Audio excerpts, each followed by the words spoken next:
First of all, can you tweet that pic for me? I'm kind of busy right now, but I would love to have those photos. By the way, the doctorate is really cool, but what do I have to do to be able to touch that thing? The infamous stick there. I am proud to be part of the, what if I just reach over and touch it? Will I get kicked off the stage? Do you guys know? I am really proud to be part of the Bradley community here. You know what? Wait, one more thing before I start. For some entrepreneur in the crowd, these robes are hot and they have no pockets. Somebody in the audience, if you want a good product, make a lightweight robe with pockets and I'll back you on that project. And another thing, before I start, it bothers me to stand with my back to people, so I need all the people back there to go sit with somebody in the front while I'm speaking here. It just feels a little bit rude. So everybody wrote their speech. I have a sheet of paper on which I drew tanks and army guys and stuff like that, but I will do my best. I just need the timekeeper to put 15 minutes on the clock for me, and I have 2 timeouts, so keep that in mind.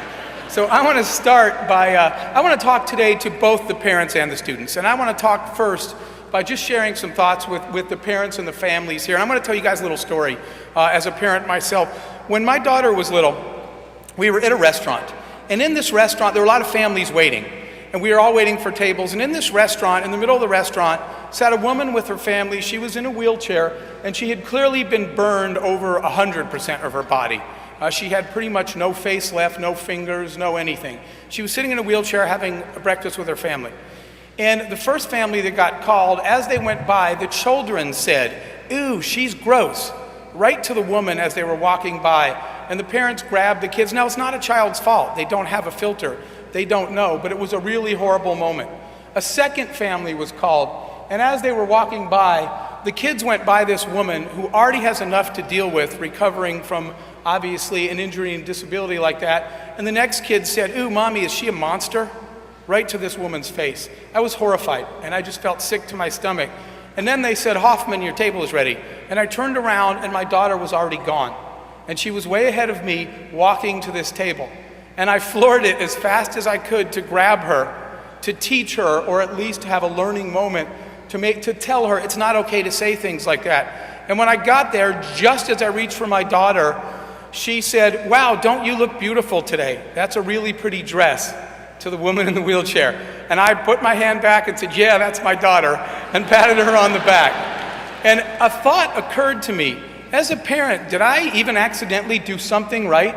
What is it that my child did, or what is it about my child's upbringing that she did the right thing, that she did that? And I sat there looking at her and thinking, what I want most as a parent is to raise an incredible child.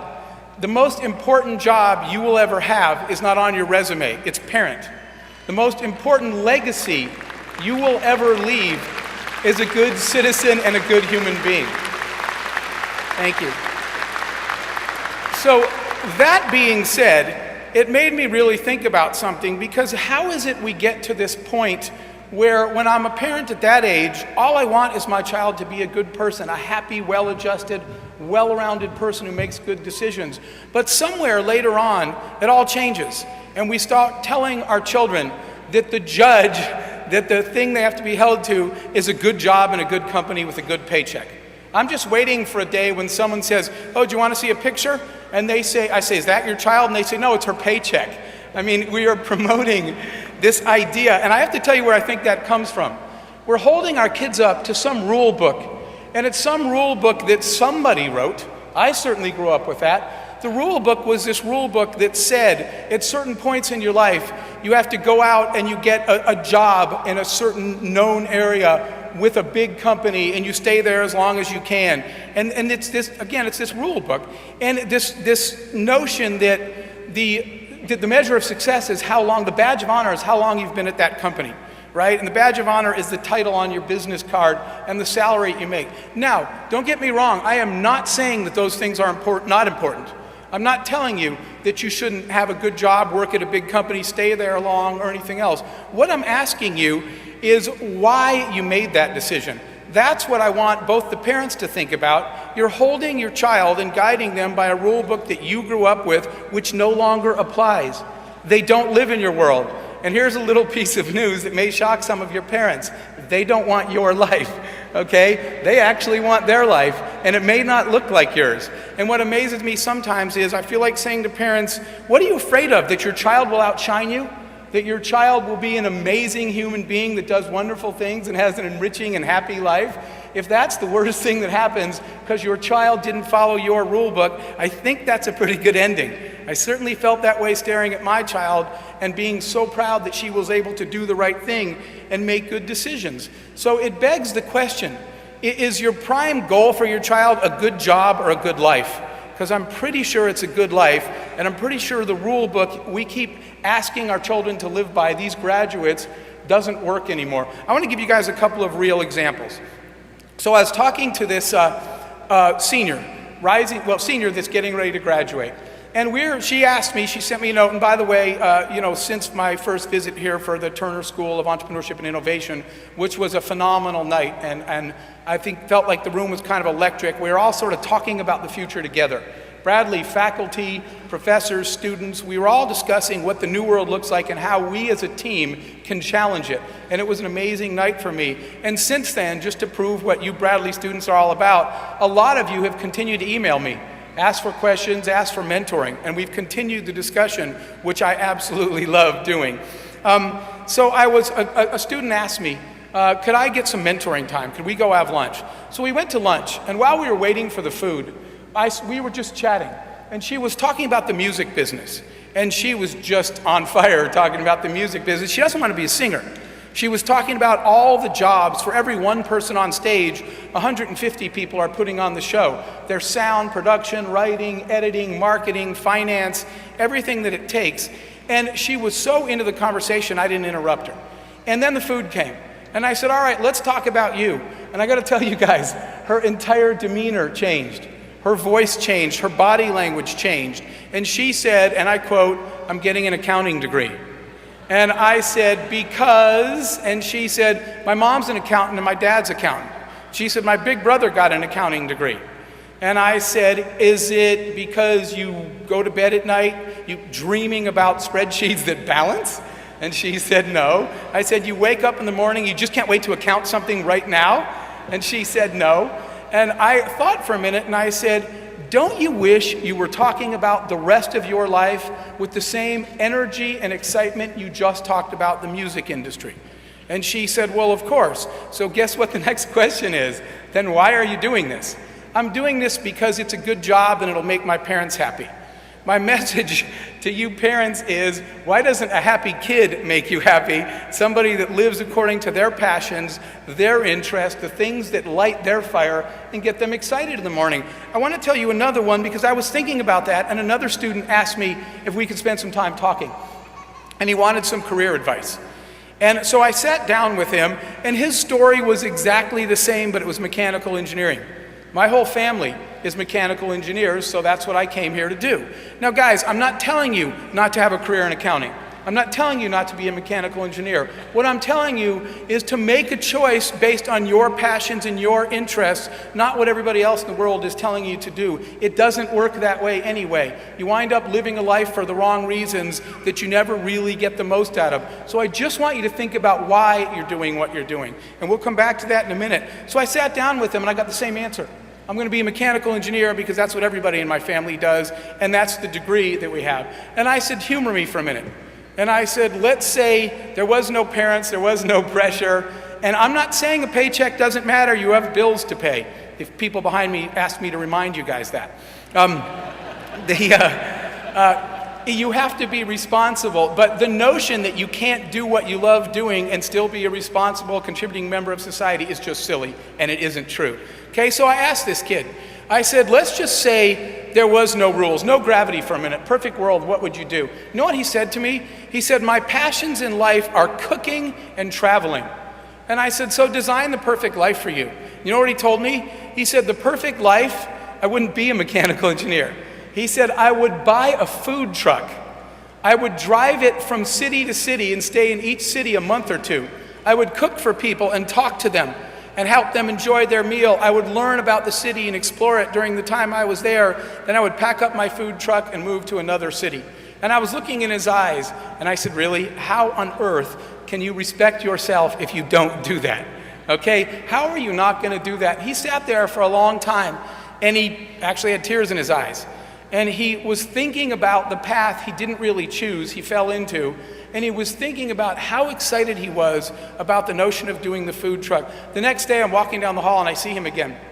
And he comes running up, and he says, I got to do it.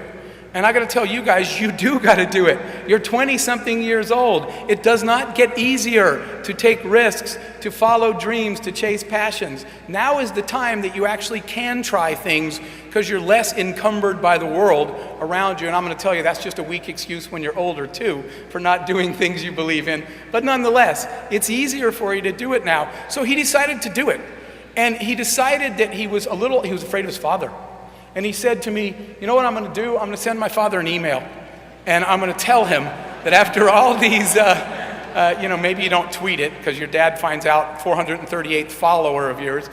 Send him an email. So he was pretty sure his mother would support him. But he said, quote, oh, my dad is going to kill me. So he sent the email because he could structure his thoughts, and he told his dad, I know that our whole family and our whole lives and my whole career has been mechanical engineering, but I'm buying a food truck, Dad, and I'm hitting the road. I'm going to cook for people and see the world. And the next day I saw him, and he was running towards me crying. And I was thinking, I don't know, parents with handguns, me advising their children that everything you told them was a bad idea. This did not look good when this kid came running down the hall in tears, and I'm looking around for the hidden father because I know I'm in trouble. And he comes up to me and he gives me a big hug. And I said, oh, look, I'm sorry. Maybe I should have just shut up. But he said, sorry? And he backed up and he looked at me. And he said, you know what just happened? And I said, what? And he said, for the first time in my entire life, my father and I communicated. He said, even though it took an email, my father said, quote, I've been waiting my whole life for you to tell me about you, to not try to be Junior, to not try to be what I was, to not try to live my life, for you to tell me what makes you happy and what would give you a life of passion and purpose. His father was not only thrilled, he's putting up the down payment on the food truck. Thought that was a pretty cool story.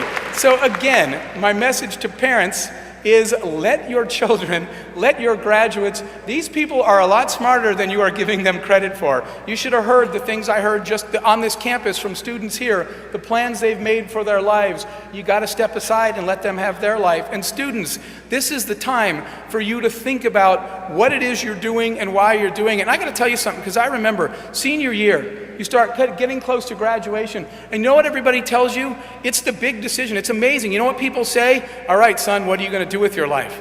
It's like you're coming to this decision point at the end of college where you better decide what you're doing with your life. And oh my God, you better get it right. What am I going to do with my life? I have to decide now. Who made that rule? Who said you have to know at 22, at the end of college, the rest of your life? But they tell you, make a decision now. Are you going into accounting or the music business? It feels, you guys tell me by a nod of your head, who feels like you're under pressure to know your life plan just because you're graduating college? That's sort of the pressure that we get put under. But I want to tell you something. It's not true. And I'm going to tell you something your parents or the world may not tell you. You can get it wrong. You can actually make a mistake. You can try something, find out you don't like it, recover, and do something else. You do not have to know the answers to the rest of your life at this age. I still don't know what I'm going to do when I grow up. I'm still trying things to learn. You don't have to know that answer. Make mistakes. When you make mistakes is when you're really living. When you're locked in a cubicle that you don't know what you're in it for and you've signed yourself up for life, I'm not sure that's living. Being out there, pushing the envelope, trying things, learning, makes mistakes, starting over and trying it again. You know, for me, I did a lot of things in my life. I did start as an engineer, and I did get the engineering degree, and I got an engineering job. And you know what? I didn't like it. I'm sorry to say, it just wasn't for me. And I wasn't happy. And I decided one day to get up and go do something different. And you know what? Everybody around you looks at you and gives you the, wait, where are you going? Because don't you remember the rule book? You're supposed to stay here as many years as you can. And I said, I'm supposed to stay and do something I have no passion for, that I don't feel the excitement that Jenny had when she was talking about the music industry. I'm just going to sit here and do this. For what reason? Who am I doing this for? And again, parents, I'll say this one more time. Your goal is a happy, well-adjusted child that lives a great life, not somebody that follows your shadow and does what you did. Those two things may be the same, but guess what? They might not as well. So I got up and I tried things. I was an engineer for a while. Then I went into the tech business. I did internet companies. Then I went out to LA and we made movies. Then I went out and did music tours, right? Now I'm a mentor pretty much for a living. That's what I do. And every time that I made a decision to change careers and to do something different, here's the reaction. Everybody said, you can't do that. There's that rule book again. I can't switch industries. No, your degree is in this. That's what you went to college for. So I was supposed to set my answer at 22. On May 18th, 2013, I had to answer the question of life then. Of course not. But why do people think that? People kept saying, you can't do that, you can't change, you can't do something different. And you know what? I took a few steps and a few more steps, and a few times I fell, and every time I went farther, I found out this big giant secret. Yes, you can. You absolutely can try something different. When I went into each of these things, people said this to me, you don't know anything about making movies, are you nuts? And I thought, what if every single day when you woke up, you had to learn something new? How cool would that be? Every day on the movie set, I had to learn something new. It was fantastic. Was I bored in a cubicle? Not by a long shot. I was exhilarated because I had to learn something every single day. So the last thing that I want to talk about today is learning. Because here's the other big myth that I want you guys to think about. People say, I'm graduated, done with my education. Okay, there's this notion that when you leave this university, you've graduated, you're done with your education. Here's the lesson I can tell you, having been in your shoes a long time ago and now. It is the start of your education today. You know what you learned at Bradley University? Students say to me, by the way, well, I learned this stuff I'll never use in my job. I said, you missed the point. What you learned at Bradley was how to learn. You weren't learning because you might be in your office one day and the phone rings, hello, I say, look, I really need you to compute the square root of number right now. Okay? And you say, oh man, I don't even remember how to do square roots. That's not what you learned. You learned how to learn. You learned critical thinking. You learned structured thinking. You had arguments on campus with students and professors that you learned how to make a point, how to resolve a point, how to listen. You learned how to work in a team. So you know what happens when you realize what Bradley really gave you? The gift of learning is when you go out in the world, yes, you can make mistakes and you can change careers because you know how to learn. What I did when people said, you're not a filmmaker, you can't do that, I said, you know what, I'm a really good learner because that's what a university taught me, and I'm going to go out there, I know how to learn, I know how to discover, and I never stopped learning, so I can change my life anytime I want as long as I'm willing to keep learning and trying over again. So I want to just close with telling you guys that. For the students, you need to be driven not by a paycheck. If you are, I'm going to tell you, from having done it wrong, if you are owned by a paycheck and the quote, good job, it is not a fulfilling life. You're just going through the motions. I am not telling you not to go to work at a big company or not to get a decent paycheck. The truth is, if you are pursuing something you are passionate about, guess what happens? You perform at a way higher level when you're doing something you love doing every single day when you get up. And guess what happens? You get paid anyway because you're good at it. You'll be far better doing the things you guys love doing and that you're passionate about and that interest you and that challenge you every single day. You'll get paid. You'll find a way because you're doing something that means something to you. And parents, when your student tells you, I want to go out and pursue a life of passion and purpose and my interests, I'm going to close by telling you two words, let them. Thank you guys very much.